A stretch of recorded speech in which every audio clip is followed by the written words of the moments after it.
Hello NEET aspirants. तो आज हम फिर से मिले हैं एक बहुत ही इम्पोर्टेंट टॉपिक पर डिस्कशन करने के लिए, जो कि बेस्ड है कि नीट के लिए कौन सी बुक चूज करें, नीट 2025 की प्रिपरेशन के लिए कौन सी बुक्स चूज करें। तो मेरे एक बहुत ही अच्छे फ्रेंड हैं, उनके ब्रदर हैं, वो नीट की तैयारी कर रहे हैं, ठीक है। तो उन्होंने मुझसे पूछा कि डॉक्टर साहब, मेरा ब्रदर तो ये बुक चूज कर रहा है, फलाना फलाना, उन्होंने ब्रांड्स की बुक बता दी। मेरे को अचंभा ये लगा कि उन्होंने जिन बुक्स का नाम लिया, कोचिंग के मॉड्यूल्स गिनवा दिए, फलाना कोचिंग के मॉड्यूल्स पढ़ रहा है, सोल्व कर रहा है, ये कर रहा है, वो कर रहा है, पर मेरे उस फ्रेंड ने ये नहीं बताया कि उसका ब्रदर एनसीईआरटी तो यूज कर ही नहीं रहा है, ठीक है। तो ये लेसन आपके लिए भी है। आप जो मर्जी बुक चूज करें, जो मर्जी बुक सोल्व करे, यूज करे, जो भी किसी फलाना कोचिंग का मॉड्यूल यूज करे, उसके क्वेश्चन चूज करें, उसके क्वेश्चन सोल्व करें, ठीक है। अगर आप एनसीईआरटी नहीं कर रहे हैं तो मैं लिख के देता हूं, आपका सिलेक्शन 2025 नीट में नहीं होगा। 200% श्योर हूं मैं कि आपका सिलेक्शन नहीं होगा, ठीक है।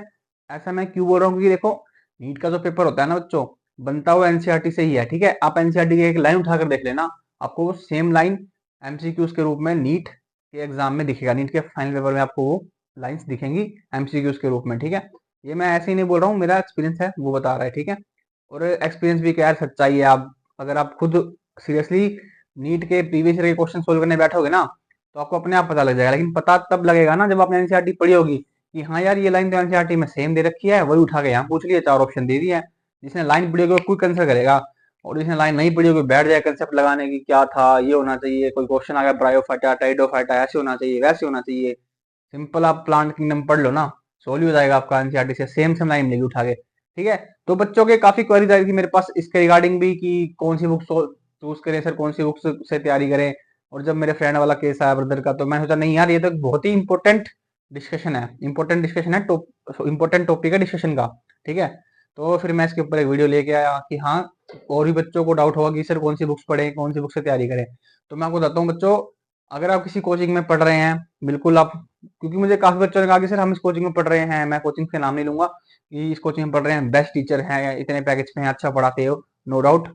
जो टीचर कम पैकेज ले रहा है वो भी अच्छा पढ़ाता होगा, ठीक है। मैं वो तो बात ही नहीं कर रहा, बात यह है कि आप कोचिंग वाले आपको पढ़ा रहे हैं, ठीक है। आप उनके नोट्स पढ़िए, रिटेन कीजिए, नॉलेज की गेन कीजिए, वहां से अपना जो कंसेप्ट है वो क्लियर कीजिए, ठीक है, उस टॉपिक का। फिर उस चैप्टर को उठाइए, उस टॉपिक को उठाइए, एनसीईआरटी के अंदर आराम से पढ़िए। अगर आपका कंसेप्ट क्लियर है ना, कोचिंग से आप पढ़ रहे हैं सच में, तो अगर आपका कंसेप्ट क्लियर है, तो आपको एनसीईआरटी की लाइंस, मैं सच बता रहा हूँ, बहुत ही ईजी लगेगी, बहुत ज्यादा ईजी, ठीक है। वो कर लिया आपने, तो करना क्या है, कोचिंग जा रहे हैं वहां से आप अपने कंसेप्ट क्लियर कीजिए। कोचिंग नोट्स बस कंसेप्ट के लिए पढ़ने हैं, रिटेन नहीं करना, वो एज अ कंसेप्ट पढ़ना है, रिटेन आपको एनसीईआरटी करनी है। एनसीईआरटी की एक लाइन आपको अच्छे से रिटेन करनी है, ठीक है। अब एनसीईआरटी की लाइन रिटेन कर ली, उसके बाद आ जाओ क्वेश्चन सोल्व करने पे। कई बच्चे बोल रहे हैं मैं मॉड्यूल लगा रहा हूँ, ये लगा रहा हूँ, लगाइए, वो आपकी प्रैक्टिस के लिए बेस्ट है। लेकिन मैं आपको सबसे इजीएस्ट वे बताता हूँ, कि एक बुक आती है एमटीजी की, और भी आती होगी, पर मैंने तो एमटीजी सोल्व की थी, और मेरे जो जो भी मैं से पूछता हूँ उसको एमटीजी के लिए सलाह देता हूँ। एमटीजी की बुक आती है प्रीवियस ईयर्स की, ठीक है, उसमें आपको नीट के 30 साल 32 साल के सारे प्रीवियस क्वेश्चन मिल जाएंगे। आप उस बुक को लगाइए, बेस्ट बुक है वो, ठीक है। उसमें आपको सारे क्वेश्चन मिलेंगे जो पीछे आए हुए हैं पीएमटीज में, नीट में, और कई जो मोस्ट इंपोर्टेंट क्वेश्चन जो स्टेट पीएमटीज में आ रहे हैं, तो रिपीट होते हैं, वो सारे क्वेश्चन आपको उसमें मिल जाएंगे, ठीक है। अब तो जैसा कि मैंने आपको बताया, पढ़ना कहाँ से है, कंसेप्ट क्लियर करिए कोचिंग से, आके एनसीईआरटी रीड करिए, अपने आपको एक एक लाइन मेमोराइज हो जाएगी। उसके बाद क्या करना है, जो एमटीजी की मैंने आपको बुक बताई प्रीवियस ईयर्स की, आपको कोई और मिले उसमें भी लगाइए, पर प्रीवियस ईयर क्वेश्चन उसमें होने चाहिए सारे नीट के, ठीक है। वो आप सोल्व कीजिए। मैं आपको गारंटेड लिख के देता हूँ ये बात, कि आपको 80% क्वेश्चन जो है नीट 2025 में उससे मिलने वाले हैं। और ये नहीं 25 में, हर साल वही होता है, रिपीट क्वेश्चन ही आते हैं 80 to 90%, ठीक है। अगर ऐसा ना हो ना, तो आप बोल दें सर कि यार आप बिल्कुल झूठ बोल रहे हैं, ऐसा कुछ भी नहीं मिला है, आपको ऐसा ही मिलेगा। 80 to 90% क्वेश्चन आपको वही रिपीट ही मिलेंगे जो एमटीजी बुक में होंगे, जो प्रीवियस ईयर वाले नीट में मिलते हैं, ठीक है। तो आप उस बुक को अच्छे से लगा लेते हैं ना। अगर आप फालतू इधर उधर के मॉड्यूल क्वेश्चन नहीं हो रहे आपसे, टाइम नहीं है आपके पास, क्योंकि कुछ ही महीने बच गए हैं आप, ठीक है, नीट को, आपका पीक टाइम तो स्टार्ट हो चुका है अब। तो आप अगर ये फालतू के मॉड्यूल्स को अपने पूरी साल जब तैयारी करनी थी, देखो, जो टफ मॉड्यूल्स होते हैं, जो कोचिंग के मॉड्यूल्स क्वेश्चन होते हैं, डीपीपी होती है, वो स्टार्टिंग से सोल्व करने के लिए होती है, कि आपका बेस स्ट्रॉन्ग बने। जिन्होंने कर लिया उनके लिए ऑल द बेस्ट, बहुत अच्छी बात है, ठीक है, वेरी गुड, आपने इतनी मेहनत करी। जो लेट जागे हैं, चलो जागो, जागे तो सही, वही बात है ना, जब जागो तब सवेरा हो, जो जिसकी सुबह हुई उनके लिए तो कुछ करना पड़ेगा ना। तो अगर अब आप जागे हैं तो कोई टेंशन वाली बात नहीं है, आप आराम से एनसीईआरटी पे फोकस करें, और अपना ये प्रीवियस क्वेश्चन लगाएं नीट के। नो डाउट आपका रास्ता नीट के लिए अभी भी क्लियर है, आप अभी रेस में है, रेस से आउट नहीं हुए, ठीक है, अभी भी आप रेस के घोड़े हैं, रेस से आउट नहीं हुए हैं। अभी आप लंगड़े घोड़े नहीं है कि आपको रेस से आउट कर दे, ठीक है, आप रेस के घोड़े अभी भी हैं।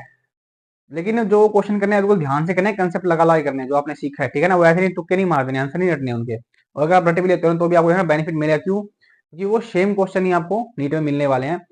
इधर उधर के फालतू डीपीपीस मॉड्यूल लगाने हैं बंद कर दीजिए, क्योंकि पीक टाइम आ गया। उसके बाद देखो क्या करना है, अभी आप एमटीजी के क्वेश्चन सोल्व कीजिए, प्रीवियस ईयर के एनसीईआरटी पढ़िए।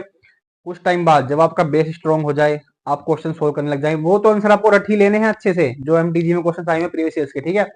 उसके बाद क्या करना है, अब कंसेप्ट क्लियर है, कोई नया क्वेश्चन है उसके लिए तो आपको तैयार होना है। अगर 10 भी क्वेश्चन नहीं आ गए मान लो, दिक्कत हो जाएगी ना, सिलेक्शन तो एक नंबर से भी रुक जाता है। तो आपको क्या करना है, आपको मॉक टेस्ट सोल्व करने हैं, ठीक है। अभी नहीं, कुछ टाइम बाद मैं उसके लिए भी एक वीडियो लेके आऊंगा। मॉक टेस्ट में क्या करना है, आपको डेली जो आपका एग्जाम टाइम है उसमें आपको बैठ जाना है, 3 घंटे 3 घंटा 20 मिनट आपको डेली मॉक टेस्ट लगाने। उससे क्या होगा, आपकी प्रैक्टिस होगी, टाइम मैनेजमेंट होगा। क्यों? ये नीट में पढ़ना इंपॉर्टेंट नहीं है ना, वो जो ओएमआर शीट है उसको भी भरना जरूरी है, अच्छे से भरना जरूरी है, टाइम पे भरना जरूरी है, ठीक है। तो टाइम मैनेजमेंट भी जरूरी है। टाइम मैनेजमेंट के लिए अभी बहुत टाइम बचा है, आप अभी सिर्फ अपने कंसेप्ट पे ध्यान दें। तो ओवरऑल इस वीडियो की समरी यही है, सारी यही है कि आप एनसीईआरटी पढ़ें, एमटीजी के प्रीवियस ईयर क्वेश्चन लगाएं, ठीक है। मैं फिर से बोल रहा हूँ, मैं किसी बुक को प्रमोट नहीं कर रहा। आप प्रीवियस ईयर को कहीं भी किसी बुक से सोल्व कर सकते हैं, उसमें प्रीवियस ईयर के नीट के क्वेश्चन होने चाहिए, ठीक है। आप ये करोगे ना, मैं आपको लिख देता हूँ, आपका सिलेक्शन कोई नहीं रोक सकता, ठीक है। अगर आप प्रीवियस ईयर और प्लस एनसीईआरटी फोकस करें तो कोई भी आपका सिलेक्शन नहीं रोक सकता, ठीक है। बायो में एनसीईआरटी से बाहर कुछ नहीं आएगा, फिजिक्स में एनसीईआरटी से बाहर कुछ नहीं आएगा। रही बात केमिस्ट्री की, केमिस्ट्री में आप अपना इनऑर्गेनिक ऑर्गेनिक अच्छे से फोकस करिए, फिजिकल में न्यूमेरिकल लगाइए, ठीक है। और फिजिक्स में भी वही बात है, आप न्यूमेरिकल लगाइए, जो कंसेप्ट है उसको एनसीईआरटी से पढ़ के स्ट्रॉन्ग कीजिए, ठीक है, और कोचिंग से सीखिए। तो अगर आपको ये वीडियो अच्छी लगी तो प्लीज अपने फ्रेंड्स को शेयर करें, ताकि उनके भी वीडियो के काम आए। फिर से मिलते हैं एक नई इंपॉर्टेंट वीडियो के साथ। तो अगर आपको वीडियो अच्छी लगी तो लाइक शेयर एंड सब्सक्राइब जरूर करें। थैंक यू सो मच, मिलते हैं फिर से नई वीडियो के साथ।